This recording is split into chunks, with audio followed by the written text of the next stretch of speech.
ನಮಸ್ಕಾರ ಸ್ನೇಹಿತರೆ, ಹೇಗಿದ್ದಾರೆ? ಎಲ್ಲ ಚೆನ್ನಾಗಿದೆ ಅಂತ ಅಂದ್ಕೊಂಡಿದ್ದೀನಿ. ನಾನು ನಿಮ್ಮ ಪ್ರೀತಿ ಅಶೋಕ್. ಸೊ ಈ ಒಂದು ವಿಡಿಯೋದಲ್ಲಿ ಒಂದು ಇಂಪಾರ್ಟೆಂಟ್ ಮಾಹಿತಿಯನ್ನು ತಿಳಿಸ್ಲಿಕ್ಕೋಸ್ಕರ ಈ ಒಂದು ವಿಡಿಯೋನ ಮಾಡ್ತಾಯಿದ್ದೀನಿ ಅಂತ ಹೇಳ್ಬೋದು. ಸೊ ಆ ವಿಡಿಯೋ ಏನಪ್ಪ ಅಂತಂದರೆ, ಪ್ರತಿ ಒಬ್ಬ ಭಾರತೀಯನ ಹತ್ರನ ಇರುವಂತಹ ಆಧಾರ್ ಕಾರ್ಡ್. ಈ ಆಧಾರ್ ಕಾರ್ಡ್ನ ಒಂದು ಮಾಹಿತಿಯನ್ನು ಕೊಡಲಿಕ್ಕೋಸ್ಕರ ನಾನು ನಿಮ್ಮ ಹತ್ರ ಒಂದು ವಿಡಿಯೋದಲ್ಲಿ ಬರ್ತಾಯಿದ್ದೀನಿ ಅಂತ ಹೇಳ್ಬೋದು. ಸೊ ಏನಪ್ಪ ಅಂತಂದರೆ, ಪ್ರತಿಯೊಬ್ಬ ನಾಗರಿಕನ ಹತ್ರ ಇರುವಂಥ ಆಧಾರ್ ಕಾರ್ಡ್ ನಿಷ್ಕ್ರಿಯಗೊಂಡಿದೆಯೋ ಅಥವಾ ಚಾಲ್ತಿಯಲ್ಲಿದೆಯೋ ಅಂತಂದೇಳಿ ತಿಳಿಸ್ಲಿಕ್ಕೋಸ್ಕರ ಈ ಒಂದು ಲೈವಲ್ಲಿ ಬರ್ತಾಯಿದ್ದೀನಿ ಅಂತಂದು ಹೇಳಿದ್ರೆ ತಪ್ಪಾಗಲಾರ್ದು. ಸೊ ಆ ಏನು ಮಾಹಿತಿಯನ್ನು ತಿಳಿಯೋಕ್ಕಿಂತ ಮುಂಚೆ ನನ್ನ ಪೇಜನ್ನು ಸಬ್ಸ್ಕ್ರೈಬ್ ಮಾಡ್ಕೊಳ್ಳೋಣ ಮರೆಯೋಕೋಬೇಡಿ, ಫಾಲೋ ಮಾಡೋದನ್ನು ಮರೆಯೋಕೋಬೇಡಿ. ಬನ್ನಿ ಫ್ರೆಂಡ್ಸ್, ಆ ಮಾಹಿತಿ ಏನಪ್ಪ ಅಂದರೆ, ಪ್ರತಿಯೊಬ್ಬ ನಾಗರಿಕನ ಹತ್ರನೂ ಸಹ ಒಂದು ಆಧಾರ್ ಕಾರ್ಡ್ ಇದ್ದೇ ಇರುತ್ತೆ. ಸೊ ಆಧಾರ್ ಕಾರ್ಡ್ ಯಾರ ಹತ್ರ ಅಂದರೆ, 3 ತಿಂಗಳು ತುಂಬಿದ ಮಗುವಿನಿಂದ ಹಿಡಿದು ಅಪ್ ಟು ಅವರು ಸಾಯೋವರೆಗೂ ಅವ್ರ ಹತ್ರ ಒಂದು ಆಧಾರ್ ಕಾರ್ಡ್ ಇದ್ದೇ ಇರುತ್ತೆ. ಸೊ ಈ ಒಂದು ಆಧಾರ್ ಕಾರ್ಡ್ ಏನು ಮಾಡಬೇಕಪ್ಪ ಅಂದರೆ, ಪ್ರತಿ 10 ವರ್ಷಗಳಿಗೊಮ್ಮೆ ಅಪ್ಡೇಟನ್ನು ಮಾಡಬೇಕಾಗತ್ತೆ. ಸೊ ನೋಡಿ, ಇಲ್ಲಿ ರೆಡ್ ಸಿಂಬಲಲ್ಲಿ ತೋರಿಸ್ತಾ ಇದೆ. ರೆಡ್ ಸಿಂಬಲಲ್ಲಿ ಏನು ತೋರಿಸ್ತಿದೆ? ಯುವರ್ ಆಧಾರ್ ಕಾರ್ಡ್ ಅಪ್ಡೇಟೆಡ್ ಅಂದರೆ ಡಾಕ್ಯುಮೆಂಟ್ ಅಪ್ಡೇಟೆಡ್ ಕೇಳ್ತಿದೆ. ಏನಂತ? Document updated ಕೇಳ್ತಿದೆ. ಸೊ ನಿಮ್ಮ ಒಂದು ಆಧಾರ್ ಕಾರ್ಡು ಇದು ನಿಷ್ಕ್ರಿಯಗೊಂಡಿದೆಯೋ ಅಥವಾ ಚಾಲ್ತಿ ಇದೆಯೋ ಅಂತಂದೇಳಿ ಈಗಲೇ ನಿಮ್ಮ ಹತ್ತಿರದ ಒಂದು ಕಂಪ್ಯೂಟರ್ ಸೆಂಟ್ರಿಗಾಗಿರ್ಬೋದು ಅಥವಾ ಆಧಾರ್ ಕಾರ್ಡ್ ಸೇವಾ ಕೇಂದ್ರಕ್ಕೆ ಹೋಗೋದ್ರ ಮೂಲಕ ನೀವು ಇದನ್ನು ಚೆಕ್ ಮಾಡಿಸ್ಕೊಳ್ಬೋದಾಗಿದೆ. ಇಲ್ಲಪ್ಪ ಅಂದರೆ ನಿಮ್ಮ ಆಧಾರ್ ಕಾರ್ಡು ಇದ್ದು ಕೂಡ ಇಲ್ದಂಗೆ ಆಗುತ್ತೆ. ಸೊ ಈ ಒಂದು ರೆಡ್ ಸಿಂಬಲಲ್ಲಿ ಬಂತು ಅಂದರೆ ನಿಮ್ಮ ಆಧಾರ್ ಕಾರ್ಡ್ ಡಾಕ್ಯುಮೆಂಟ್ ರಿಕ್ವೈರ್ಡಲ್ಲಿದೆ ಅಂತ ಅರ್ಥ ಇದೆ. ಇವಾಗ ಕೇಂದ್ರ ಸರ್ಕಾರನೇ ಫ್ರೀಯಾಗಿ ಮಾಡಿಸ್ತಾ ಇದೆ. ಸೊ ಇಲ್ಲ, ನೆಕ್ಸ್ಟ್ ಇನ್ ಫ್ಯೂಚರಲ್ಲಿ ಅಂದರೆ ಜೂನ್ ತಿಂಗಳ ನಂತರ 2026 ಜೂನ್ ತಿಂಗಳ ನಂತರ ಇದಕ್ಕೆ ಚಾರ್ಜನ್ನು ಸಹ ಸರ್ಕಾರ ಮಾಡೋಕ್ಕೆ ಹೋಗ್ತದೆ. ಸೊ ಅದಕ್ಕಿಂತ ಮುಂಚೆ ನೀವು ಇವಾಗ ಫ್ರೀಯಾಗಿರೋದನ್ನು ಅಪ್ಡೇಟ್ ಮಾಡಿಸ್ಕೊಳ್ಳಿ. ಸೊ ಇದು ಅಪ್ಡೇಟ್ ಮಾಡಿಸ್ಕೊಳ್ಳೋಕ್ಕೆ ಬೇಕಾದಂಥ ರೆಕಾರ್ಡ್ಸ್ ಏನಪ್ಪ ಅಂದರೆ, ಇಂಪಾರ್ಟೆಂಟ್ ರೆಕಾರ್ಡ್ಸು ಒಂದು ಪ್ಯಾನ್ ಕಾರ್ಡ್. ಅಂದರೆ ಪ್ರತಿ 18 ವರ್ಷ ತುಂಬಿದ ಪ್ರತಿ ವ್ಯಕ್ತಿ ಹತ್ರ ಸಹ ಒಂದು ಪ್ಯಾನ್ ಕಾರ್ಡ್ ಇದ್ದೇ ಇರುತ್ತೆ. ಸೊ ಈ ಒಂದು ಪ್ಯಾನ್ ಕಾರ್ಡ್ ಕೊಡೋ ಮೂಲಕ ನೀವು ಅಪ್ಡೇಟನ್ನು ಮಾಡಿಸ್ಕೊಳ್ಬಹುದಾಗಿದೆ. ನೆಕ್ಸ್ಟ್ ಬಂದುಬಿಟ್ಟು ರೇಷನ್ ಕಾರ್ಡ್. ಅಂದರೆ ಈ ಒಂದು ರೇಷನ್ ಕಾರ್ಡ್ ಕೊಡೋದು ಸಹ ಮೂಲಕ ನೀವು ಅಂದರೆ 2 ಡಾಕ್ಯುಮೆಂಟ್ ಬೇಕೇ ಬೇಕು, ಕಂಪಲ್ಸರಿ 2 ಡಾಕ್ಯುಮೆಂಟ್ ಕೇಳ್ತಾರೆ.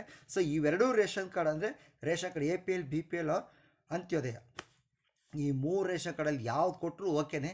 ಸೊ ಈ ರೇಷನ್ ಕಾರ್ಡ್ ಜೊತೆಗೆ ಪ್ಯಾನ್ ಕಾರ್ಡ್ ಕೊಡಬೇಕು. ಸೊ ನಮ್ಮ ಹತ್ರ ರೇಷನ್ ಕಾರ್ಡ್ ಇದೆ, ಪ್ಯಾನ್ ಕಾರ್ಡ್ ಇಲ್ಲಪ್ಪ ಅಂದರೆ, ಸೊ ನಿಮಗೆ ಇಂಪಾರ್ಟೆಂಟಾಗಿ ಬ್ಯಾಂಕ್ ಪಾಸ್ಬುಕ್ ಇರುತ್ತೆ. ಹೌದ್ರಾ?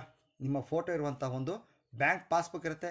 ಈ ಒಂದು ಬ್ಯಾಂಕ್ ಪಾಸ್ಬುಕ್ ಕೊಡೋದ್ರ ಮೂಲಕ ಸಹ ನೀವು ಅಪ್ಡೇಟನ್ನು ಮಾಡಿಸ್ಕೊಳ್ಬೋದಾಗಿದೆ. ಸೊ ನೆಕ್ಸ್ಟ್ ಇದನ್ನು ಯಾವ ಥರ ನಾವು ಅಪ್ಡೇಟ್ ಮಾಡಿಸ್ಕೋಬೇಕಪ್ಪ ಅಂದರೆ, ಕಂಪಲ್ಸರಿ ಡೆಮೋಗ್ರಫಿಕ್ ಅಪ್ಡೇಟ್. ಅಂದರೆ ನೀವು ಒಂದು ಬೆರಳನ್ನು ಕೊಡೋದ್ರ ಮೂಲಕ ನೀವು ಅಪ್ಡೇಟನ್ನು ಮಾಡಿಸ್ಕೋಬೇಕಾಗಿದೆ. ಸೊ ನೆಕ್ಸ್ಟ್ ಬಂದುಬಿಟ್ಟು ಬೆರಳು ಕೊಟ್ಟಾದಮೇಲೆ ನಿಮ್ಮ ಹತ್ರ ಇರೋ 10 ಬೆರಳನ್ನು ಕಂಪಲ್ಸರಿ ಕೊಳ್ಳೇಬೇಕಾಗುತ್ತೆ. ಸೊ ನೆಕ್ಸ್ಟು ಐರಿಷ್ ಅಂದರೆ, ಈಗ ವಯಸ್ಸಾದಂಥ ವ್ಯಕ್ತಿಗಳಿಗೆ ಯಾವುದೇ ಕಾರಣಕ್ಕೂ ಬೆರಳು ಬರ್ತಾ ಇರಲ್ಲ. ಸೊ ಅಂಥವ್ರು ಏನು ಮಾಡಬೇಕು ಅಂದರೆ, ಆಧಾರ್ ಕಾರ್ಡ್ ಸೇವಾ ಕೇಂದ್ರಕ್ಕೆ ಹೋದಾಗ ಅವರು ಐರಿಷನ್ನು ತಗೊಳ್ಳೋ ಮೂಲಕ, ಅಂದರೆ ನಿಮ್ಮ ಕಣ್ಣುಗಳ ಚಲನವನ್ನು ತಗೊಳ್ಳೋ ಮೂಲಕ ಅವರು ಏನು ಮಾಡ್ತಾರೆ, ನಿಮಗೆ ಆಧಾರ್ ಕಾರ್ಡನ್ನು ಅಪ್ಡೇಟ್ ಮಾಡಿಕೊಡ್ತಾರೆ. ಸೊ ನೋಡಿ ಫ್ರೆಂಡ್ಸ್, ನಾನು ನಿಮ್ಗೆ ಹೇಳ್ತಿರೋದು ಇಷ್ಟೇ. ಆಧಾರ್ ಕಾರ್ಡನ್ನ ಪ್ರತಿ 10 ವರ್ಷಗಳ ಮುನ್ಪಟ್ಟು ಅಪ್ಡೇಟ್ ಮಾಡಿಸ್ಕೊಳ್ಳೇಬೇಕಾಗುತ್ತೆ. ಇಲ್ಲಪ್ಪ ಅಂದರೆ ನಿಮ್ಮ ಆಧಾರ್ ಕಾರ್ಡು ನಿಷ್ಕ್ರಿಯಗೊಳ್ತದೆ. ಸೊ ಇವಾಗಲೇ ನಿಮ್ಮ ಹತ್ತಿರದ ಸೆಂಟ್ರ್ಗಳಿಗೆ ಹೋಗಿ, ಅಂದರೆ ನಿಮ್ಮ ಹತ್ತಿರದಲ್ಲಿರುವಂಥ ಕಂಪ್ಯೂಟರ್ ಸೆಂಟ್ರಿಗೆ ಹೋಗ್ಬಿಟ್ಟು, ಸೊ ನಮ್ಮ ಆಧಾರ್ ಕಾರ್ಡ್ ಚಾಲ್ತಿಯಲ್ಲಿದೆಯೋ ನಿಷ್ಕ್ರಿಯಗೊಂಡಿದೆಯೋ ಅಂತಂದೇಳಿ ಈಗಲೇ ಚೆಕ್ ಮಾಡಿಸ್ಕೊಳ್ರಿ ಅಂತ ಹೇಳ್ತೀನಿ. ಸೊ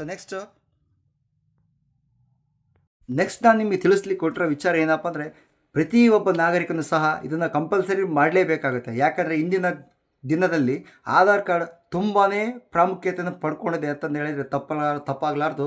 ಯಾಕಪ್ಪ ಅಂದರೆ ಪ್ರತಿಯೊಬ್ಬರಿಗೂ ಸಹ ಆಧಾರ್ ಕಾರ್ಡ್ ಬೇಕು. ಪ್ರತಿಯೊಂದು ಜಾಗದಲ್ಲೂ ಸಹ ನಿಮಗೆ ಆಧಾರ್ ಕಾರ್ಡ್ ಯೂಸ್ಫುಲ್ ಆಗ್ತಿದೆ ಅಂತ ನಿಮಗೆಲ್ಲರಿಗೂ ಗೊತ್ತಿದೆ.